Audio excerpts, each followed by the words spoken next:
Malini Devi multi speciality hospital, Christian Peta, 5వ line, Kavali. Doctor Guttipati Malinidevi, MBBS, MS, OBGY, కాన్పులు మరియు గర్భకోశ వ్యాధి నిపుణులు.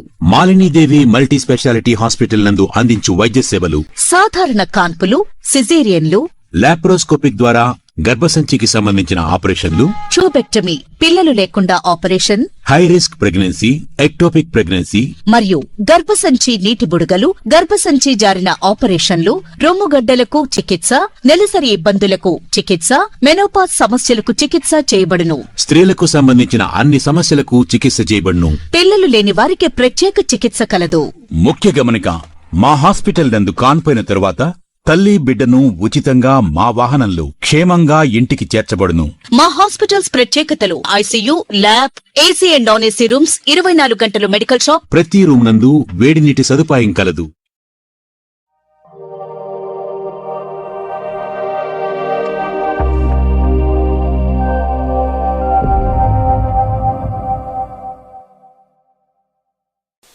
Welcome to CMD news. నా పేరు కామాక్షి. ముందుగా నేటి వార్తా విశేషాలు. పేదల పెన్నిది యుగపురుషుడు, తెలుగువారి ఆత్మ గౌరవానికి ప్రతీక అయిన స్వర్గీయ నందమూరి తారక రామారావు 30వ వర్ధంతి సందర్భంగా కావలి రూరల్ మండలం తుమ్మలపెంట గ్రామంలో ఘనంగా వర్ధంతి కార్యక్రమాలు నిర్వహించారు.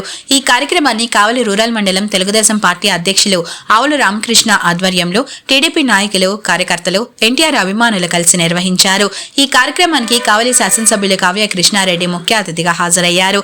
కార్యక్రమానికి విచ్చేసిన ఎమ్మెల్యే కావ్య కృష్ణారెడ్డికి టీడీపీ నాయకులు, కార్యకర్తలు, అభిమానులు ఘన స్వాగతం పలికారు.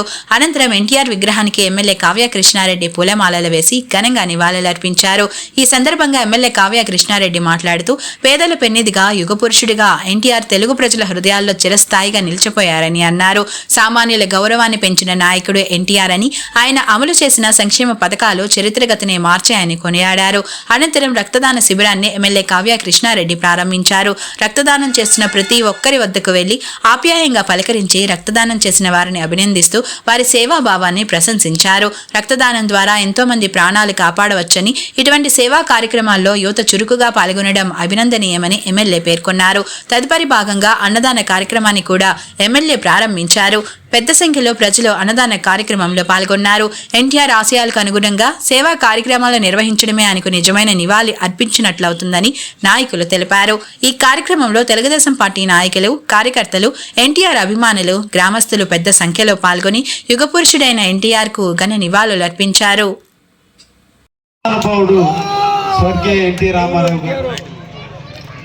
తెలుగు భాషన్నా, తెలుగు వాళ్ళన్నా ఒక రకమైనటువంటి చిన్న చూపు చూస్తున్నటువంటి రోజులలో, ఒకప్పుడు మనం మద్రాసు రాష్ట్రంలో ఉంటే వాళ్ళు తరివేస్తే, పొట్టి శ్రీరాములు గారు పోరాటం చేస్తే తెలుగు రాష్ట్రంగా ఏర్పడింది మన తెలుగుదేశం రాష్ట్రం. ఢిల్లీ వాళ్ళ పెత్తనంలో ఎప్పుడు వాళ్ళు కించపరిస్తే అప్పుడు, ఎప్పుడు ఇబ్బంది పెడితే అప్పుడు వాళ్ళ కాళ్ళ కింద చెప్పుల్లాగా నలుగుతున్నటువంటి రోజుల్లో తెలుగువాడి ఖ్యాతిని, తెలుగువాడి వేడిని, తెలుగు భాష యొక్క ఔన్నత్యాన్ని, తెలుగు జాతి యొక్క గౌరవాన్ని పెంచడానికి పునికి పుచ్చుకున్నటువంటి కలియుగ ఆంధ్ర దైవం ఎవరున్నా ఉన్నారంటే అది ఎన్టీ రామారావు గారు.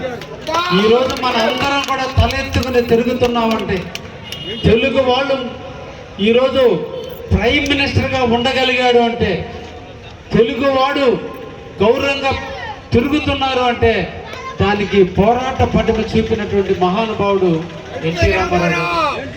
తనకి సినిమాల్లో మంచి స్థాయిలో ఉన్న రోజుల్లో ఇది కాదు, ఆంధ్రప్రదేశ్ ప్రజలు నన్ను ఒక రాముడుగా, ఒక కృష్ణుడుగా, ఒక భీముడుగా, ఒక అర్జునుడుగా, ఒక వెంకటేశ్వర స్వామిగా చూస్తున్నారు.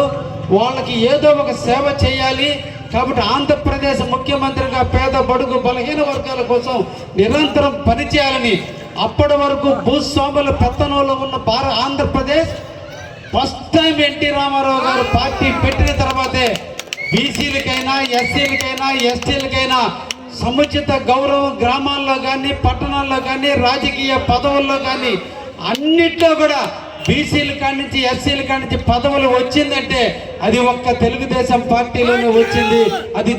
అది ఎన్టీ రామారావు కృషి వల్లే వచ్చింది. అందుకే సినీ జీవితంలో సుఖమైన నిద్ర, ఆనందమైన జీవితం, పొగడ్తలో ఉన్న జీవితం, కష్టాలు తెలియని జీవితం, ఎక్కడ కూడా పొగడ్తలతో ఉన్న జీవితానికి స్వస్తి పలికి నేను ఈ ఆంధ్రప్రదేశ్ని కాపాడడానికి ఒక కార్మికుడిగా నేను ఉండబోతున్నాను. ఆంధ్రప్రదేశ్ని కాపు కాయబోతున్నాను.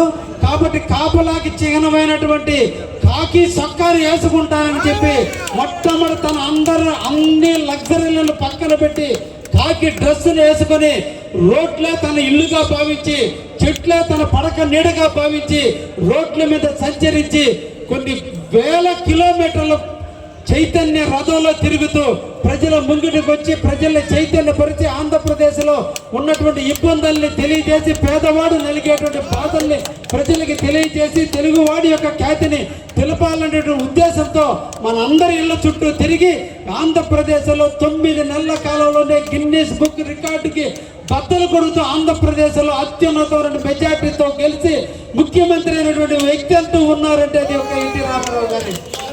ఆ రోజు వారు ఇచ్చిన ఆశయాలు, వారు చూపిన మార్గం, ఈ రోజున వాటిని పుణికిపుచ్చుకున్నటువంటి ఈ రోజు కలియుగ రాముడైన చంద్రబాబు నాయుడు గారు ఈ రోజు ఆ భావాలన్నింటి పుణికిపుచ్చుకుని ఎంతో మంది బీసీలకు పదవులు ఇచ్చారు, ఎంతో మంది ఎస్సీలకు పదవులు ఇచ్చారు. బాలయోగి లాంటి వ్యక్తికి స్పీకర్ చేయగలిగిన ఏ వ్యక్తినైనా పెంచగలిగినది ఒక్క తెలుగుదేశం పార్టీలోనే జరిగింది. అందుకు ఉదాహరణ కూడా నేనే. నా వెనక బలం లేదు, నా వెనక కుటుంబం ఖ్యాతి లేదు, మా తాతలు కానీ మా తండ్రి కానీ రాజకీయాలు లేవు. కానీ చేసే పట్టు ఉన్నటువంటి వ్యక్తిని గుర్తించే పార్టీ అంటూ ఏదన్నా ఉందంటే అది తెలుగుదేశం పార్టీ మాత్రమే. చెయ్యాలనే తపన ఉన్నదని గుర్తించే పార్టీ తెలుగుదేశం మాత్రమే. అందుకనే చంద్రబాబు నాయుడు నన్ను గుర్తించాడు. ఈ రోజు కావలికి సేవ చేసే భాగ్యాన్ని ఇచ్చాడు. మీ అందరికి అండగా ఉండే అవకాశాన్ని కల్పించారు. మేము కలిసి ఈ ప్రాంతాన్ని అభివృద్ధి చేసుకోవడానికి అవకాశం అంటూ దక్కిందంటే అది ఒక తెలుగుదేశం పార్టీ వల్ల జరుగుతుందని కూడా తెలియజేస్తున్నా. రేపటి రోజున రామకృష్ణ పదవి వచ్చిన, నిన్నటి వరకు రంగారావు గారు పదవులు తీసుకున్న ఏ ఒక్కరైనా పదవులు చేశారంటే అది ఒక్క తెలుగుదేశంలోనే జరుగుతుంది తప్ప ఏ పార్టీలో కూడా పదవులు రావు అనే విషయాన్ని కూడా తెలియజేస్తున్నా.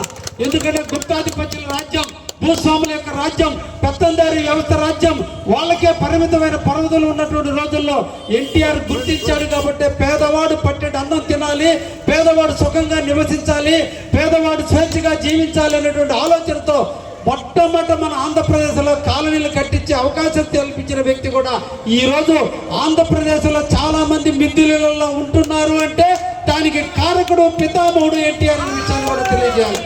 పట్టెడు అన్నం లేక చాలా మంది ఒంటిపూట ఆహారం తిని నిద్రపోతున్న తరుణంలో అందరికీ కూడా 2 రూపాయలకే కిలో బియ్యం ఇచ్చి ప్రతి ఒక్కరు కూడా 3 పూటల తిండి తినాలనేటువంటి నినాదానికి నాంది పలికి అందరికీ కూడా రేషన్ బియ్యం ఇచ్చి అందరినీ ఆదుకున్నటువంటి వ్యక్తి ఎవరైనా ఉన్నారంటే ఇది ఎన్టీ రామారావు గారు. ఎవరైతే 60 సంవత్సరాలు నిండున్నాయో వాళ్ళందరూ కూడా ముసలి వాళ్ళు అయిపోయారు, వాళ్ళ ఆరోగ్యాలు క్షీణిస్తున్నాయి, వాళ్ళకి ఎంతో కొంత సహాయం చేయాలని ఈ రోజు మన తల్లులు, మన అవ్వలు, తాతలు 4,000 రూపాయలు పెన్షన్ తీసుకుంటున్నారంటే ఆ పెన్షన్ ని మొదట ప్రవేశపెట్టిన ఏకైక వ్యక్తి శ్రీ కీర్తిశేషులు ఎన్టీ రామారావు గారు. ఆ రోజు 35 రూపాయలతో తెలుగుదేశం ప్రభుత్వంలో ఎన్టీ రామారావు గారు ప్రారంభించిన పథకం ఇంత ఒటిడింత అన్నట్టుగా ఈ రోజు మన చంద్రబాబు నాయుడు నాయకత్వంలో 4,000 రూపాయలు ఈ రోజు పెన్షన్ ఇస్తున్నారంటే దానికి నాంది పలికిన వ్యక్తి ఎన్టీ రామారావు గారు. అన్ని భావాలు ఉన్నాయి కాబట్టే, అంతమంది దీవెనలు ఉన్నాయి కాబట్టే ఈ రోజు తెలుగుదేశం పేదల పక్షాన్ని నిలిచింది, పేదల కోసమే నివసిస్తుందనే విషయాన్ని కూడా మీకు తెలియజేస్తూ, ఒకవైపున తండ్రి యొక్క ఆశయాలు, ఇంకొక వైపున తాత యొక్క భావాలను పుణుకుపుచ్చుకొని ఒక యువ కిషోరం ఈ రోజు మన రాజకీయాల్లోకి వచ్చింది. మన యువకాలం పేరుతో మన ముందుకు వచ్చారు. మన తుమ్మలపేటలో కూడా తిరిగాడు యువ నాయకుడు అయినటువంటి లోకేష్ బాబు గారు. ఇదే ప్రాంతంలో ఆ రోజు వారిని కూడా ఉంచడం కూడా జరిగింది.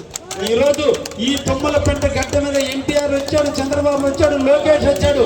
కానీ వైసీపీ నాయకులు ఎప్పుడైనా ఇక్కడికి వచ్చారో దయించి ఆలోచించండి.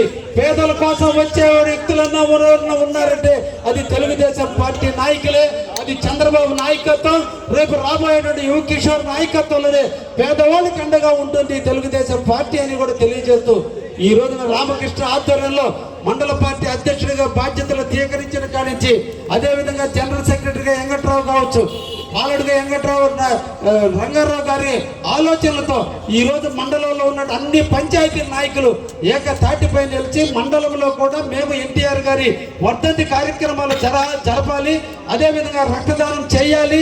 మేము అన్ని భావాలను పుణికిపుచ్చుకొని ఈ తెలుగుదేశం పార్టీ జెండాని రెపరెపలాడించడానికి మేము అందరం కూడా కంకణం కట్టుకున్నాం.